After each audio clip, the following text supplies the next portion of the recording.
Today I have with me Denice Newton. She's an author, motivational speaker, and she's the founder of Ari'el Rising Network, a grassroots movement that encourages the pursuit of change and purpose for women and girls. I think people are always in awe of those who write. Denice has written 8 books. 8. I've only written 1. She's got 8 books. Here they are.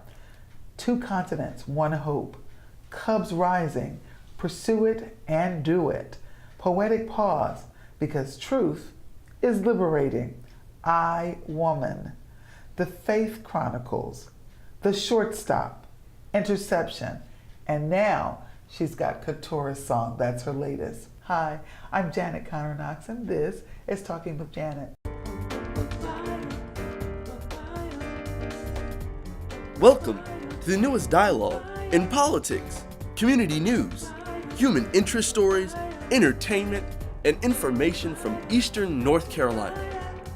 Janet Conner-Knox is an award-winning journalist with more than 25 years experience in print, radio, and television. This is Talking with Janet.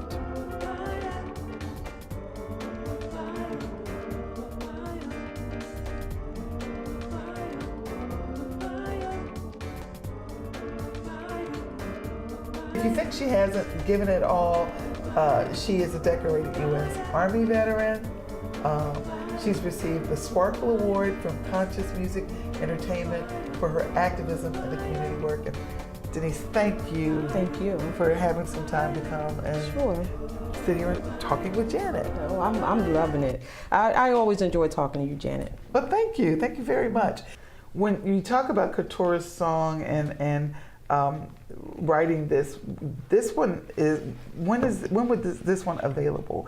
Actually, that one was released at the very end of March, and so it's still pretty new. Yeah. It's new. Mm-hmm. It's brand new. Yes, it's pretty new. It took me probably about 8 months to write that one. What inspires you to write, or what gives you that? Oh my gosh, here's an idea, and I just can't do anything about it. If I pick up a newspaper or watch the news and I see something that affects me, that troubles me, then I usually just at that point put pen to paper and usually something comes from that, you know. And right now I just see where there is just so much pain and turmoil and there are answers. And I just believe that those people that God has given these great talents to need to use those talents to address these problems that we're seeing in our world. So that's how I come up with these books. What problem did you see, or what was going on when Couture's Song came up in your mind? Too many women not pursuing their aspirations for one reason or another. Some women, their families come first, their marriages, they push themselves, make themselves last in everything. And then, you get to a certain point in your life and you look back and you say, I wish I had done this, I wish I had done that. And it's never too late, but what was going on at that time is, I think, just watching too many women being in a place of unhappiness that were around me because they were not doing the things that they wanted to do or that they felt they was put on this earth to do. So Couture's Song was born from that. One other thing, when you talk about women and finding themselves, women will spend a lot of time, there's somebody's daughter, there's somebody's wife, there's somebody's mother, and then if for some reason they're not with their husband anymore by death or divorce or whatever, and the children grow up, then all of a sudden they're alone, and it's like, oh my God, what do I do with my life now? Yes. And that can be another way that women find themselves, oh my gosh, what do I do? Absolutely. And I just think it's just too many women that have so much to contribute to our world and they just don't for one reason or another. And I wrote Couture's Song as a way of letting them know that no matter what obstacles you may face in your life, if you are determined and you just keep believing in yourself, you can get there. I mean, now, how does a person continue to believe in themselves when there are so many obstacles? What do you suggest? Because there are so many ways that you can be devalued on your job, devalued, everywhere you look. And, if you work really hard for a position and you don't get the position, and, you got to go and ask, am I good enough for this? You know what I mean? Absolutely. It's so, and so how do you get to feel value when everyone around you has devalued? Well, I can certainly answer that from a personal perspective. You simply have to empty out. You have to empty out all of those negative thoughts and all of those things that are causing you to feel, less than, if that's what you're feeling, or feel that you can't do something, or if you are feeling devalued. I think the mind is a very strong thing. And for me personally, no matter what the situation says, and it could be screaming loudly, this is what it is, but I have to hold in my mind, no, it's not. I defy that, and I'm going to defy that with everything in me, and that's how I think you get past. Because if anyone had told me when I went to Africa in 2011, and that was just 5-6 years ago, that, and I hadn't written a book before then. Okay. And I have 8 now. And it was only that experience of going to Africa and seeing these women who were running these villages, because so many of the men were dead from the HIV/AIDS epidemic, and a lot of the women were too.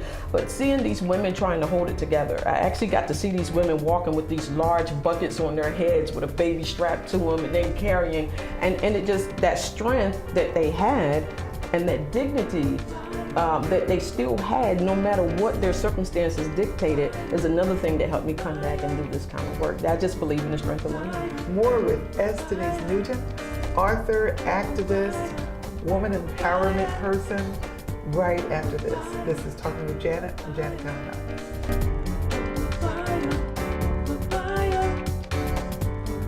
Brotherside Entertainment, LLC.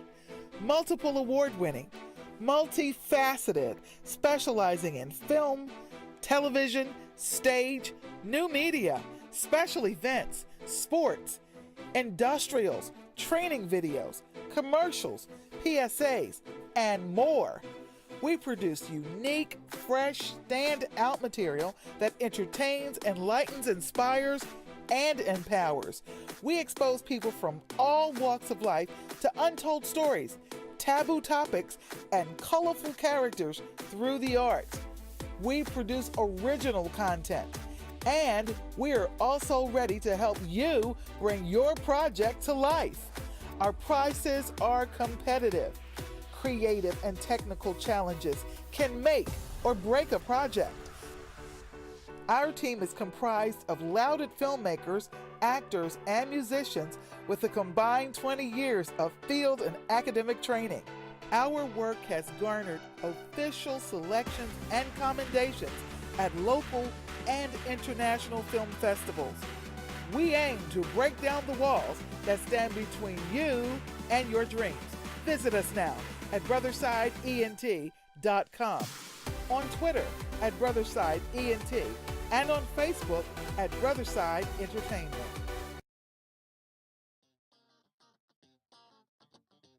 Hollywood. Hollywood. Hollywood. Hollywood. Hollywood. Hollywood. Hollywood. Hollywood. Hollywood. Hollywood. Hollywood. Hollywood. Hollywood. Hollywood. It's not for everybody, and it's not supposed to be. When I was like 3 or 4, I went up to my mom and I told her that I wanted to be an actress. Of course, I do want to be famous. People come here with this dream of glitter and the streets paved with gold. There's a lot of people that talk about it. I wasn't prepared. It's almost impossible for everybody in this business to be a multimillionaire star. There's a constant battle that I'm not physically the right type. Why does it have to be that the black girl, if she is a love interest and she's overweight, that it has to be, oh, I couldn't believe he liked me? It's tough to be a gay man who happens to be black. In Hollywood, they say, okay, so you could play the sassy best friend who shops with the girls and tells them what they should and shouldn't wear. Hollywood is smoke and mirrors. I've been to the other side of Hollywood. It almost killed me. My son's voice saved my life. Some people, Hollywood becomes what they breathe, what they live. They don't know how to take Hollywood off when the AD says it's a wrap. You can either release yourself from it, or you can stick around for the sinking. You have to carve out your own journey. There's a lot of people who live in this business, a lot of people who are of this business, a lot of people who just work in it.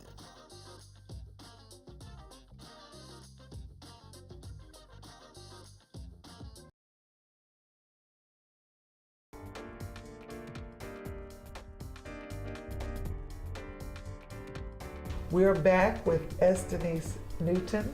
Her newest book is Couture's Song. We hope that you're going to go out and get it. It is where? It's available all the online retailers, Barnes & Noble, Amazon, and we are working to have it shelved at Barnes & Noble. We are working on that. Oh, awesome. Couture's Song, commercial for Denice Wilson. Denice Newton. I don't know, you're from Wilson. So we were talking about Africa. What part of Africa did you go to? I was in Zimbabwe. I was in Johannesburg for a couple of days, and then we spent the majority of the time that I was there about 3 months. Most of that time was spent in Zimbabwe.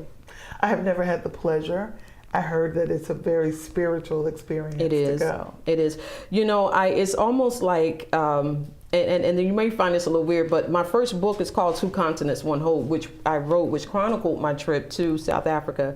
But it was almost like when I was flying over the Atlantic Ocean, and I'm on the plane, you know, and I'm looking at the seat in front of me, and it's showing that we're flying over the Atlantic Ocean. And one of the things that I started to think about at that point was the long voyage that Black people made, that the slaves had to make to get to America, how long it took them and the conditions that they suffered to get here.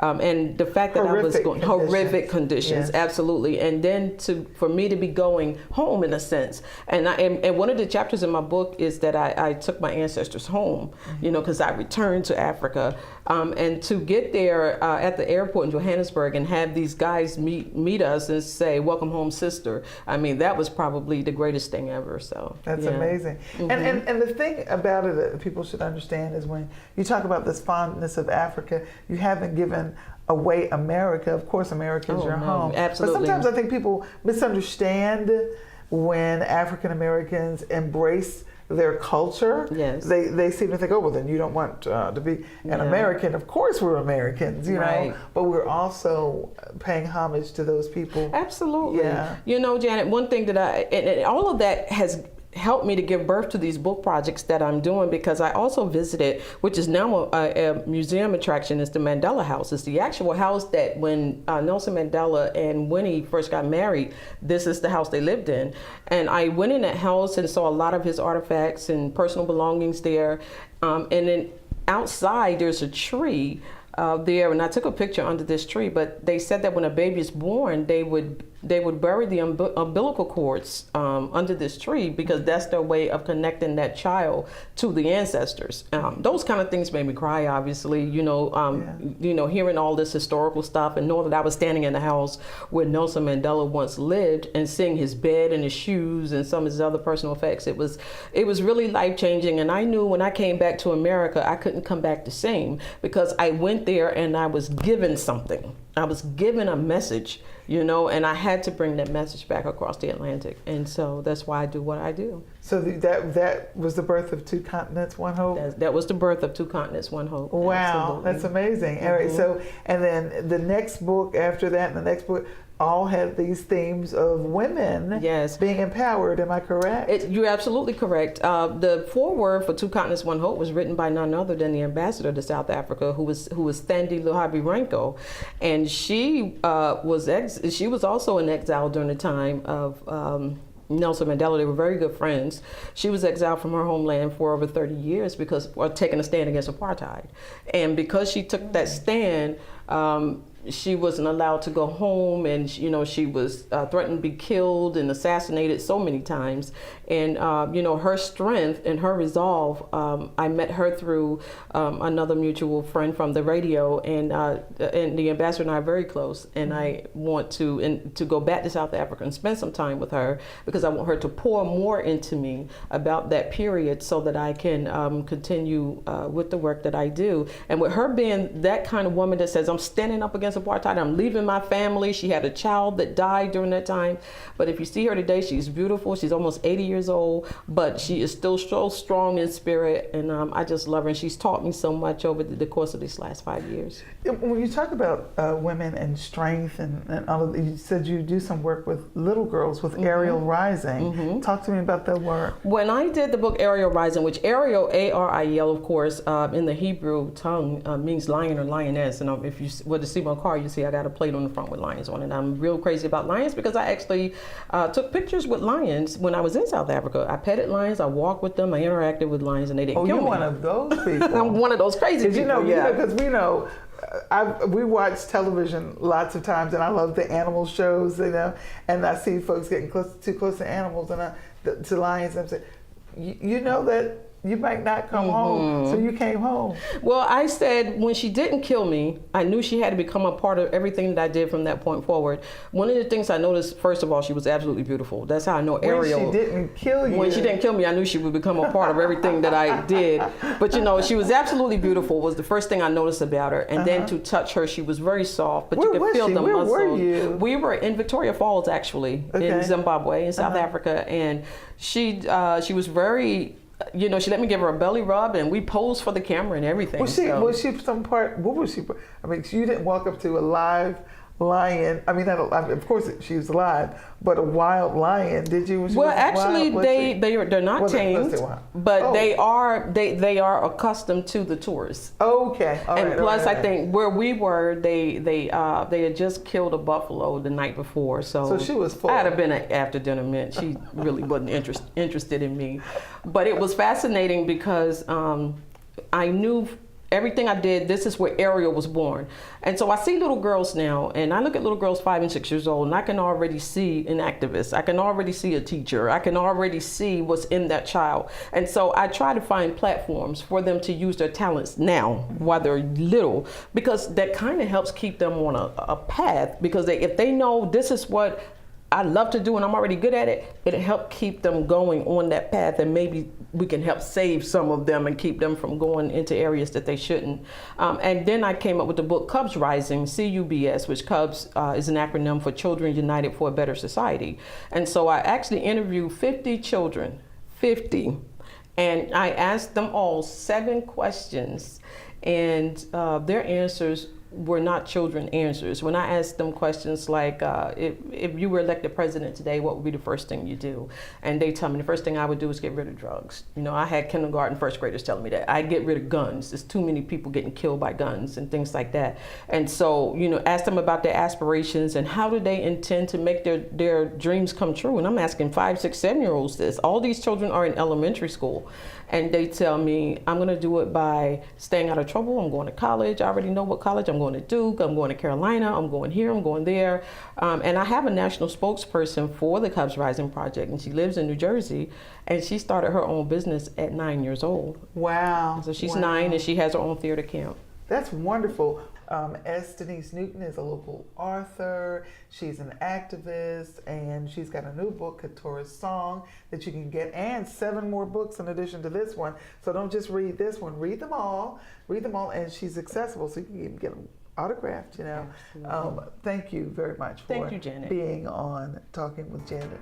At the end of every show, we always have to say this because in November, we will be electing a new governor, new legislators, a new president of the United States. All of these positions are up, and you, as an American, are in charge of saying who you would like to be there. So we urge you to register, and after you've registered, take the time to go and look at what the folks are saying, find out who they are, find out if they're saying what you like, and then go and vote. Be a part of your own political future. Thank you for watching Talking with Janet. We hope that you'll come back. We know you'll come back. Thank you very much. Bye-bye.